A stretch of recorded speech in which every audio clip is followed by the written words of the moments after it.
Hello everyone, today I'll show you how to declare local variables within our program. We are here in user PRG and I'll declare our variables between var and endvar. So to declare a new variable, first you need to type it in the name of the variable. I'll declare a variable named button of type boolean. I'll type the name, and to specify the type you have to put a colon, and after this its type.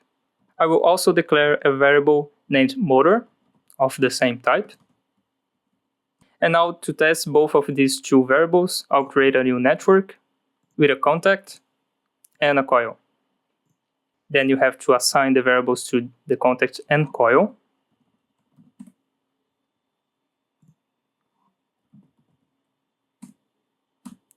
And there you go, that's how you create variables in Master2, but there's also another way you can do it, and that is via the tabular view. If you click this button, Master2 will then display your variables as a table. And to create a new variable, if you click on an empty space and type its name, so let's say for example a variable of name number,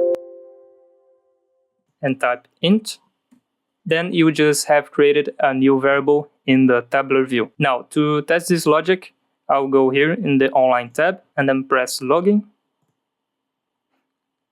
Yes. Let's change the state of our button variable, double click it, and then press Ctrl F7 to write the value. And also there's another way you can change the states of your variables or contacts. If you notice, there's the table right here, and there's a column named prepared value where you can change the state of your variables and also the values. So let's say 26 for the number variable. And now to write these values to the variables, just press Ctrl plus F7. Yes, and there you go. That's how you declare variables in Master2 and how to modify them. That's it for today's video, and I see you on the next one.